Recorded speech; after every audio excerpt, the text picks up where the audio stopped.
नमस्कार दोस्तों, welcome to SN one. मैं हूं सौरभ शुक्ला। दोस्तों देखिए, बिहार अमीन का एग्ज़ाम जो है आपका 10 तारीख से शुरू हो जाएगा। आपके पास समय बिल्कुल भी कम बचा हुआ है। तो इस वीडियो में जो है हम 50 प्रश्न का जो है आपके लिए प्रैक्टिस सेट लेकर आए, जो कि आपके लिए एग्जाम के लिए जो है मोस्ट इंपॉर्टेंट होगा। तो वीडियो को जरूर अंत तक देखिएगा। 50 में से आप कितने प्रश्न सही कर पाते हैं जो है कमेंट करके हमें जरूर बताइएगा। तो आइए शुरू करते हैं आज का वीडियो। देखिए, पहला प्रश्न है, स्टार्च को जल अपघटन से ग्लूकोज बनाने वाला एंजाइम कौन सा है? तो स्टार्च को जल अपघटन से ग्लूकोज बनाने वाला जो एंजाइम है वो हो जाएगा एमाइलेज। ऑप्शन नंबर यहाँ पर जो बी है सही हो जाएगा। अगला प्रश्न, दूसरा प्रश्न, भारतीय संविधान का कौन सा अनुच्छेद भारत की विदेश नीति से संबंधित है? तो देखिए, यहाँ पर काफ़ी इंपॉर्टेंट प्रश्न ये है। तो इस प्रश्न का हमारा सही उत्तर हो जाएगा ऑप्शन नंबर डी, अनुच्छेद 51 जो है भारत की विदेश नीति से संबंधित है। देखिए, इसमें क्या कहा गया है, अंतर्राष्ट्रीय शांति व सुरक्षा की अभिवृद्धि करना जो है 51 में रखा गया है, यानी कि अंतर्राष्ट्रीय शांति और सुरक्षा की भावना यानी कि विदेश नीति से संबंधित हो जाएगा। अगर हम अनुच्छेद 60 की बात करें तो जो अनुच्छेद 60 है इसमें राष्ट्रपति के शपथ का प्रावधान किया गया है। और अनुच्छेद हम 312 की बात करें तो 312 में जो है राज्यसभा के द्वारा जो है अखिल भारतीय जो सेवाएं होती हैं, जैसे कि यूनियन पब्लिक सर्विस कमीशन वगैरह जो है अखिल भारतीय सेवाएं, तो उनके स्थापना की अनुशंसा की जाती है 312 के अनुच्छेद के अंतर्गत। आपको पता होगा कि 315 से लेकर 323 तक में जो है यूनियन पब्लिक सर्विस कमीशन रखा गया है और 312 में जो है उनके सृजन की जो है प्रावधान किया गया है अखिल भारतीय सेवाओं की। तो यहाँ पर डी ऑप्शन सही हो जाएगा। तीसरा प्रश्न हमारा है कि निम्न में से किस नदी के तट पर बद्रीनाथ का प्रसिद्ध मंदिर स्थित है? तो बद्रीनाथ का मंदिर कहाँ पर स्थित है? तो इस प्रश्न का सही उत्तर हो जाएगा अलकनंदा नदी के तट पर जो है बद्रीनाथ का प्रसिद्ध मंदिर स्थित है। यहाँ पर सही उत्तर क्या हो जाएगा? ऑप्शन नंबर ए, अलकनंदा यहाँ पर सही उत्तर हो जाएगा।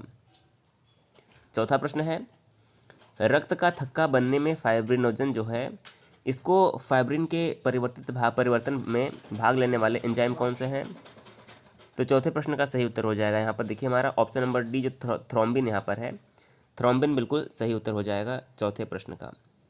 पांचवा प्रश्न है, भारत के नियंत्रक एवं महालेखा परीक्षक यानी कंट्रोलर एंड ऑडिटर जनरल जो होते हैं के संघ एवं लेखा संबंधी प्रतिवेदनों को सर्वप्रथम निम्न में से किसको प्रस्तुत किया जाता है?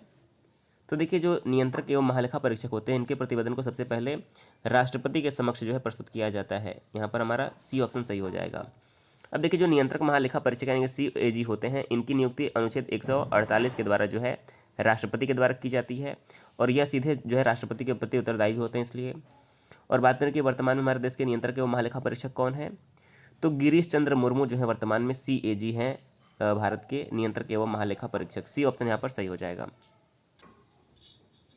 अगला प्रश्न, छठा प्रश्न, निम्न में से कौन सा मिलान गलत है? तो देखिए, एक तरफ बांध परियोजनाएं हैं और एक तरफ नदियों का नाम लिखा हुआ है, तो इसमें से गलत कौन सा ये पहचानना है। तो देखिए, इस प्रश्न का सही उत्तर क्या हो जाएगा? देखिए, जो पोंग बांध परियोजना है यह रावी नदी पर नहीं है, बल्कि ये किस नदी पर है? पोंग बांध परियोजना जो है ब्यास नदी पर है।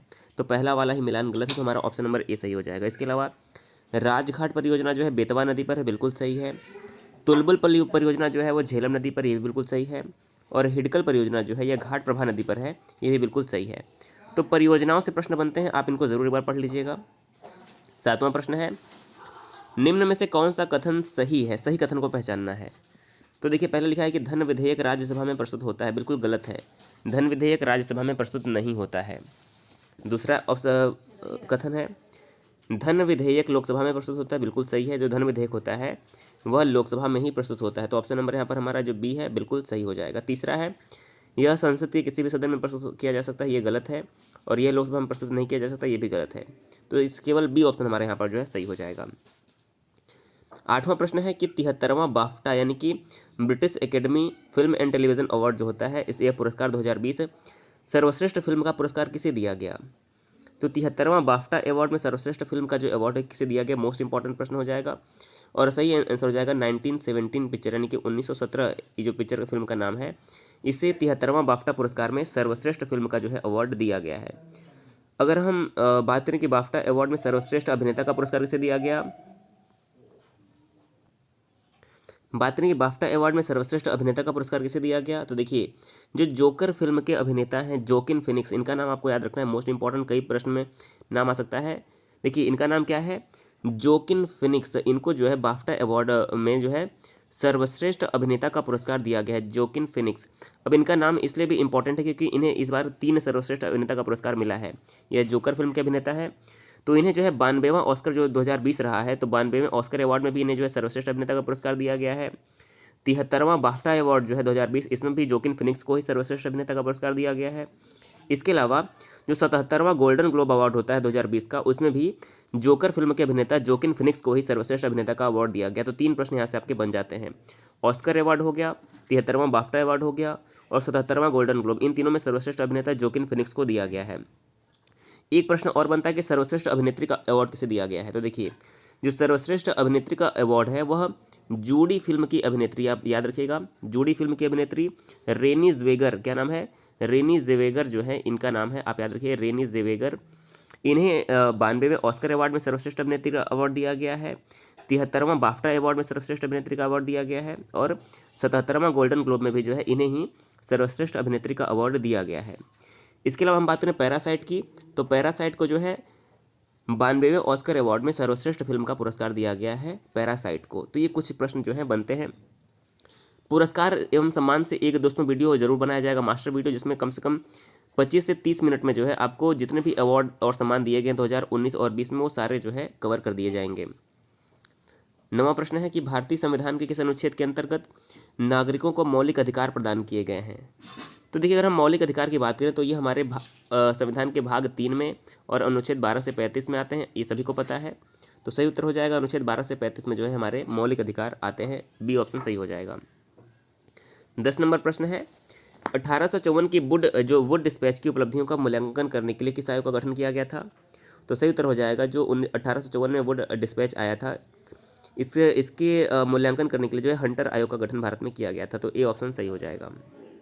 11वां प्रश्न है, 2023 में होने वाले आईसीसी क्रिकेट वर्ल्ड कप की मेज़बानी निम्न में से कौन सा देश करेगा।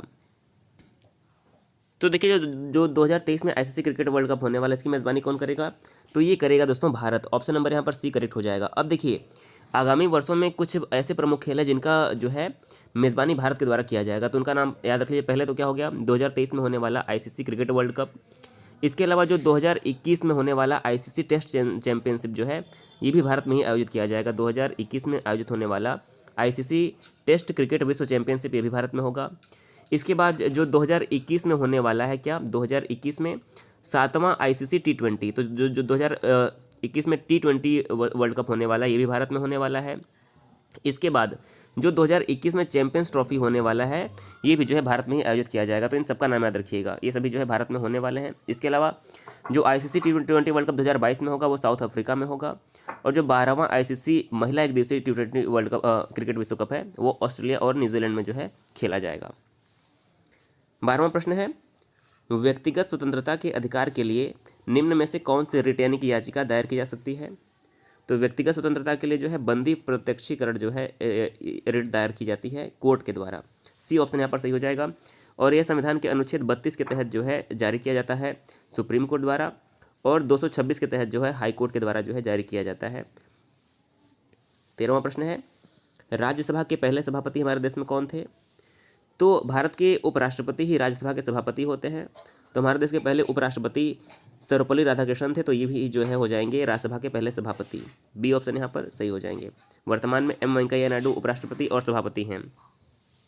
14वां प्रश्न है, त्रिवेणी नहर किस नदी पर अवस्थित है। तो त्रिवेणी नहर की अगर हम बात करें तो ये हो जाएगा हमारा, देखिए ऑप्शन नंबर बी, गंडक नदी पर अवस्थित है त्रिवेणी नहर। बी ऑप्शन यहाँ पर सही हो जाएगा। 15वां प्रश्न है, किस हवाई अड्डे ने भारत और मध्य एशिया में सर्वश्रेष्ठ क्षेत्रीय हवाई अड्डे के लिए स्काई ट्रैक्स पुरस्कार जीता है। तो 15 नंबर प्रश्न का सही उत्तर हो जाएगा जो कैंपे गौड़ा अंतर्राष्ट्रीय हवाई अड्डा बेंगलुरु में है, यानी कि बेंगलुरु का अंतर्राष्ट्रीय हवाई अड्डा, इसने जो है सर्वश्रेष्ठ जो है हवाई अड्डे का स्काई ट्रैक्स पुरस्कार जीता है। ए ऑप्शन यहाँ पर सही हो जाएगा। 16वां प्रश्न है, सर्वोच्च न्यायालय के न्यायाधीशों की नियुक्ति की जाती है राष्ट्रपति द्वारा। डी सही हो जाएगा, सर्वोच्च न्यायालय के मुख्य न्यायाधीश के परामर्श के साथ। डी ऑप्शन यहाँ पर सही हो जाएगा। अगला प्रश्न है 17वां प्रश्न, वाल्मीकि वन्यजीव अभयारण्य बिहार के किस जिले में अवस्थित है। तो 17 नंबर प्रश्न का देखिए सही हो जाएगा, जो वाल्मीकि वन्यजीव अभयारण्य है यह पश्चिमी चंपारण जिले में जो है स्थित है। कहाँ पर, सी, पश्चिमी चंपारण यहाँ पर हमारा सही उत्तर हो जाएगा।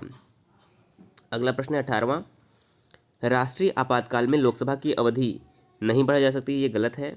जब तक आपातकाल रहे तब तक के लिए बढ़ाई जा सकती है, ये भी गलत है। केवल 1 वर्ष के लिए बढ़ाई जा सकती है, बिल्कुल सही है। तो राष्ट्रीय आपातकाल के समय में जो है लोकसभा की अवधि 1 वर्ष के लिए बढ़ाई जा सकती है, बिल्कुल सही, सी ऑप्शन हो जाएगा। 19वां प्रश्न है, दूर संचार के लिए प्रयुक्त तरंगें कौन सी होती हैं? तो दूर संचार के लिए जो प्रयुक्त तरंगें होती है वो माइक्रोवेव होती हैं। क्या होती हैं? माइक्रोवेव, बी ऑप्शन यहाँ पर सही उत्तर हो जाएगा। 20वां प्रश्न है, दिनेश गोस्वामी समिति का संबंध था किससे? तो दिनेश गोस्वामी समिति का संबंध था निर्वाचन सुधारों से था, यानी कि जो इलेक्शन में सुधार होते हैं इनसे सुधार संबंधित था दिनेश गोस्वामी समिति का संबंध, बी ऑप्शन सही हो जाएगा। 21वां प्रश्न है, 71वें संविधान संशोधन से संविधान की 8वीं अनुसूची में कौन सी 3 भाषाएं जोड़ी गई थी? तो देखिए जो 71वां संविधान संशोधन हुआ था इसके तहत संविधान में 3 भाषाएं नेपाली, कोंकणी और मणिपुरी जोड़ी गई थी। तो सही उत्तर क्या हो जाएगा? नेपाली, कोंकणी और मणिपुरी। तो ये हमारा सही उत्तर क्या हो जाएगा? Option number c, Nepali, Konkani और मणिपुरी। और देखिए इसके बाद जो हमारे संविधान का 92वां संविधान संशोधन हुआ 2003 में, 92वां संविधान संशोधन 2003 में, तब भारतीय संविधान में 8वीं अनुसूची में जो है 4 भाषाएं और जोड़ी गई। ये कौन कौन सी थी? बोडो, डोंगरी, मैथिली और संथाली। तो इनका विराम याद रखिएगा। इसके बाद जो है वर्तमान में हमारे 8वीं अनुसूची में भाषाओं की संख्या कितनी है? तो 22 भाषाओं की संख्या वर्तमान में है हमारे। 22वां प्रश्न है, अंतर्राष्ट्रीय नृत्य दिवस किस तिथि को मनाया जाता है?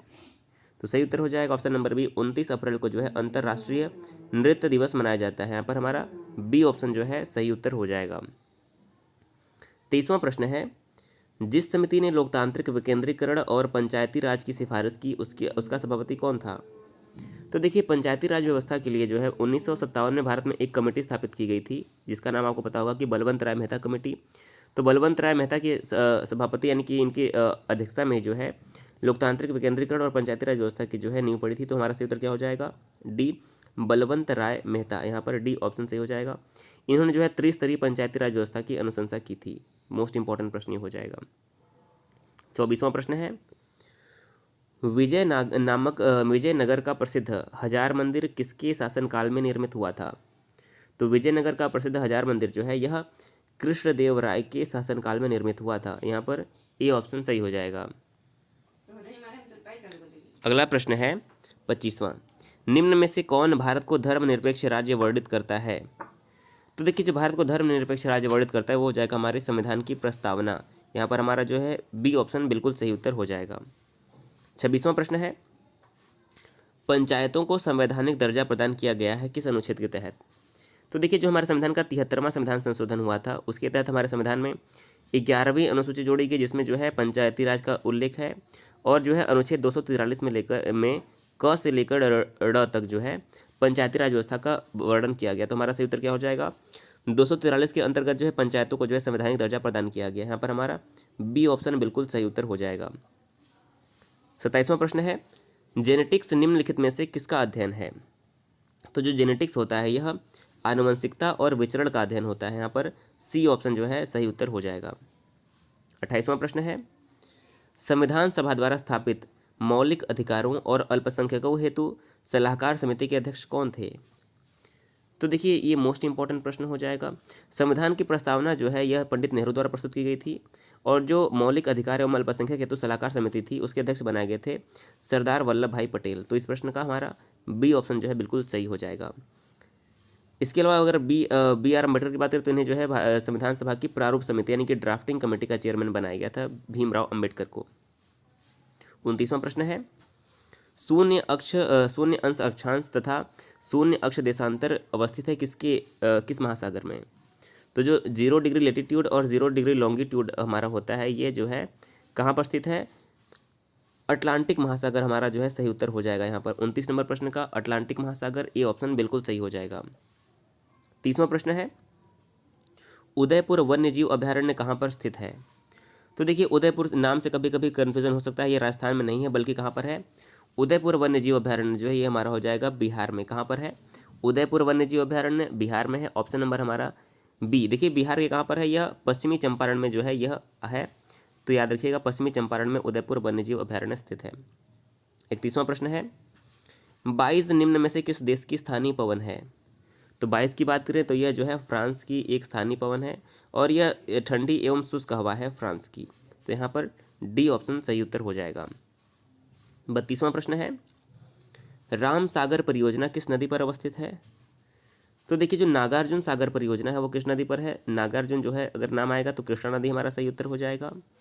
और राम सागर परियोजना की अगर हम बात करें तो ये हमारा गोदावरी नदी पर हो जाएगा। कहाँ पर? गोदावरी नदी पर, और यह आंध्र प्रदेश में स्थित है। दोनों याद रखिएगा। इस प्रश्न का बी ऑप्शन जो है सही उत्तर हो जाएगा। 33वां प्रश्न है, ट्राइटन किस ग्रह का प्रमुख उपग्रह है? देखिए ट्राइटन जो है, एक नाम आता है टाइटन और एक आता है ट्राइटन, तो दोनों का देखिए दोनों अलग अलग ग्रह के उपग्रह हैं। टाइटन की बात करें तो टाइटन जो है यह शनि का उपग्रह है और यह पूरे सौर मंडल का दूसरा सबसे बड़ा उपग्रह है। सबसे बड़ा उपग्रह कौन सा है? बृहस्पति का उपग्रह जो है गैनीमेड। गैनीमेड जो है पूरे सौर मंडल का सबसे बड़ा उपग्रह है, गैनीमेड। और जो टाइटन है यह शनि का उपग्रह है और दूसरा सबसे बड़ा उपग्रह है। इसके अलावा अगर हम मंगल की बात करें तो मंगल के दो उपग्रह हैं, फोबोस तथा डीमोस। दोनों का नाम याद रखिएगा, फोबोस तथा डीमोस, ये मंगल के उपग्रह हो जाएंगे। और यहाँ पर बात हो रही है ट्राइटन की, तो ट्राइटन किसका उपग्रह है? ट्राइटन हो जाएगा वरुण यानी कि नेपच्यून का उपग्रह। तो यहाँ पर ट्राइटन आएगा तो वरुण, टाइटन आएगा तो शनि आपका उत्तर होना चाहिए। 34 नंबर प्रश्न है, 49 डिग्री अक्षांशीय रेखा सीमा निर्धारित करती है किन देशों के बीच? तो जो 49 डिग्री अक्षांशीय रेखा होती है यह संयुक्त राज्य अमेरिका और कनाडा के बीच में जो है सीमा रेखा का जो है निर्धारण करती है। तो ए ऑप्शन यहाँ पर बिल्कुल सही उत्तर हो जाएगा। भारत चीन की बात करें तो भारत और चीन को मैकमोहन रेखा अलग करती है। कौन सी रेखा? भारत चीन को मैकमोहन रेखा, भारत पाकिस्तान को रेडक्लिफ रेखा, पाकिस्तान अफगानिस्तान को डूरंड रेखा, भारत और श्रीलंका को जो है पाक जलडमरू मध्य। तो ये सभी कुछ नाम जो है इंपॉर्टेंट है, आपको याद रखना है। 35वां प्रश्न है, नेलांग घाटी किस राज्य में अवस्थित है? तो नेलांग घाटी जो है यह उत्तराखंड राज्य में अवस्थित है। यहाँ पर डी ऑप्शन उत्तराखंड हमारा सही जवाब हो जाएगा। 36वां प्रश्न है, गेहूं में रोटी बनाने के गुणों को प्रभावित करने वाला पदार्थ कौन है? तो गेहूं में रोटी बनाने के गुणों को प्रभावित करने वाला जो पदार्थ है वो हो जाएगा ग्लूटीन। ए ऑप्शन है यहाँ पर ग्लूटीन जो है करेक्ट आंसर होगा। 37वां प्रश्न है, भारत में सर्वाधिक क्षेत्र पर किस प्रकार के वनों का विस्तार है? तो भारत में सर्वाधिक जो क्षेत्र है उस पर उष्णकटिबंधीय पर्णपाती वनों का जो है विस्तार है। सही उत्तर क्या हो जाएगा? ए, उष्णकटिबंधीय पर्णपातीय वन। 38वां प्रश्न है, कोविड-19 के बीच सहायता के लिए चलाया गया आउटरीच कार्यक्रम मिशन सागर जो है का निम्न में से कौन सा देश इसका हिस्सा नहीं है? तो मिशन सागर का हिस्सा कौन सा देश नहीं है, ये आपको पहचानना है। तो देखिए मालदीव इसका हिस्सा है, मेडागास्कर इसका हिस्सा, लेकिन श्रीलंका इसका हिस्सा नहीं है। मालदीव, मेडागास्कर और सेशल्स ये तीनों जो हैं इसके हिस्सा है मिशन सागर के, श्रीलंका नहीं है। तो देखिए इस कार्यक्रम का जो लक्ष्य है वो मालदीव, मेडागास्कर और सेशल्स तथा कोमोरोस को कोविड-19 के दौरान खाद्य पदार्थ एवं आयुर्वेदिक दवाइयाँ उपलब्ध कराना था। तो इसमें जो है भारत ने काफ़ी जो है सहयोग किया इन देशों का। 39वां प्रश्न है, निम्न में से कौन सा मिलान गलत है? तो गलत मिलान को आपको पहचाना। देखिए बिहार में सर्वाधिक लिंगानुपात वाला जिला कौन सा है, यानी कि प्रति 1000 पुरुषों पर महिलाओं की संख्या सबसे अधिक कहाँ पर है? तो पटना। देखिए गलत आंसर है, हमारा सही उत्तर क्या होना चाहिए? पटना। जो ये जो पहला ऑप्शन है ये मिलान गलत है। सर्वाधिक लिंगानुपात वाला जो जिला है वो हो जाएगा भागलपुर और यहाँ का लिंगानुपात जो है 879 है। इसके अलावा न्यूनतम लिंगानुपात मुंगेर सही है, सर्वाधिक साक्षरता रोहतास सही है और न्यूनतम साक्षरता वाला जिला जो है पूर्णिया, ये भी सही है। तो हमारे यहाँ पर ये जो है गलत दिया हुआ है। 40 नंबर प्रश्न है, पूसा बोल्ड एक प्रजाति है किसकी?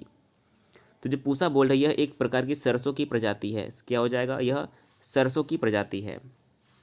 41वां प्रश्न है, महानंदा नदी का उद्गम स्थल क्या है, यानी यह कहाँ से निकलती है?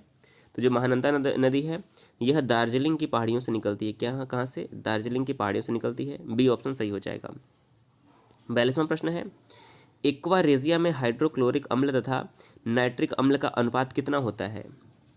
तो इस प्रश्न का सही हो जाएगा, इसमें 3:1 का अनुपात होता है। एक्वारेजिया में हाइड्रोक्लोरिक अम्ल तथा नाइट्रिक अम्ल का कितना? 3:1। 42 का बी ऑप्शन सही हो जाएगा। 43वां प्रश्न है कि राज्य पुनर्गठन आयोग ने 1 नवंबर 1956 को कितने राज्य तथा कितने संघ राज्य बनाए? तो सही उत्तर हो जाएगा, प्रारंभ में 14 राज्य और 6 संघ राज्य बनाए गए थे। अगर हम वर्तमान की बात करें तो भारत में 28 राज्य और 8 जो है केंद्र शासित प्रदेश हैं। तो इनका नाम आप जरूर याद रखिएगा। 44वां प्रश्न है, भारतीय अर्थव्यवस्था वर्णित की जा सकती है किस प्रकार से? तो देखिए जो भारतीय अर्थव्यवस्था यह एक विकासशील अर्थ है, यानी कि डेवलपिंग अर्थव्यवस्था है, विकासशील। बी ऑप्शन यहाँ पर हमारा सही उत्तर हो जाएगा। 45वां प्रश्न है, द्वितीय पंचवर्षीय योजना किस मॉडल पर आधारित थी? देखिए हमने कल पूरा पंचवर्षीय योजना पढ़ा था, 9 पंचवर्षीय योजना तक हमने पढ़ लिया था। तो द्वितीय पंचवर्षीय योजना जो थी वह पीसी महालनोबिस मॉडल पर आधारित थी। किस पर? पीसी महालनोबिस मॉडल पर आधारित थी। 45वें प्रश्न का सी करेक्ट हो जाएगा। और इसमें जो है उद्योगों पर खास बल दिया गया था, भारी उद्योगों पर, जैसे कि राउरकेला में स्टील प्लांट लगाया गया, भिलाई में स्टील प्लांट लगाया गया, दुर्गापुर में स्टील प्लांट लगाया गया। तो ये सभी जो है द्वितीय पंचवर्षीय योजना में ही हुए थे। 46वां प्रश्न है, नीति आयोग के संदर्भ में निम्नलिखित में से कौन सा कथन सही है? देखिए, पहला है, नीति आयोग की स्थापना सरकार की सहायता हेतु एक थिंक टैंक के रूप में की गई। बिल्कुल सही है। वैसे नीति आयोग ने जो है योजना आयोग का स्थान लिया, ये बात आपको पता होगी। दूसरा है, नीति आयोग में केंद्र सरकार और राज्य सरकारों की सहभागिता होने से सहकारी संघवाद को बढ़ावा मिलेगा। बिल्कुल सही है ये भी। तीसरा है, नीति आयोग का अध्यक्ष प्रधानमंत्री होता है। बिल्कुल सही है। तीनों ऑप्शन सही हैं, 1, 2, 3, डी ऑप्शन यहाँ पर हमारा करेक्ट हो जाएगा। 47वां प्रश्न है, पुस्तक Narendra Modi a political biography पुस्तक के लेखक निम्नलिखित में से कौन है? तो Narendra Modi a political biography जो पुस्तक है, इसके लेखक हैं N D Marino. C option N D Marino हमारा करेक्ट आंसर हो जाएगा। 48वां प्रश्न है, अग्नाशय की कौन सी कोशिकाएं इंसुलिन का निर्माण करती हैं? तो जो अग्नाशय की बीटा कोशिकाएं होती हैं, यह इंसुलिन का निर्माण करती हैं। बी ऑप्शन सही हो जाएगा।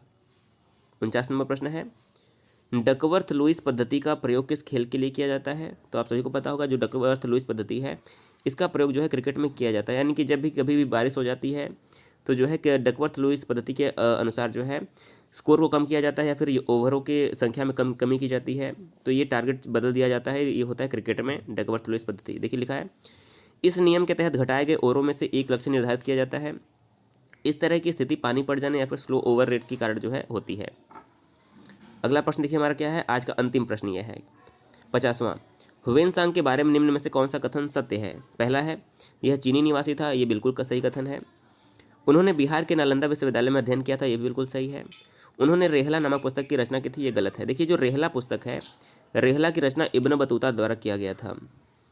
तो सही उत्तर क्या हो जाएगा? पहला और दूसरा सही है। जो ह्वेनसांग था वो हर्षवर्धन के शासनकाल में भारत आया था। तो केवल 1 और 2 हमारा जो यहाँ पर है 50 नंबर प्रश्न का सही हो जाएगा। केवल 1 और 2। जो रेहला है यह इब्न बतूता की रचना है, जो कि मोरक्को का यात्री था। तो इस वीडियो में हमने 50 प्रश्न डिस्कस किए। आपने कितने सही किए ज़रूर बताइएगा। जिन लोगों ने भी 40 से ऊपर सही किया है उनका स्कोर अच्छा माना जाएगा। आप लगातार रिवीजन करते रहिएगा। वीडियो जो है आपको लगातार मिलती रहेगी। कोई भी सुझाव देना चाहते हैं तो कमेंट करके जरूर बताइएगा। वीडियो देखने के लिए बहुत बहुत धन्यवाद।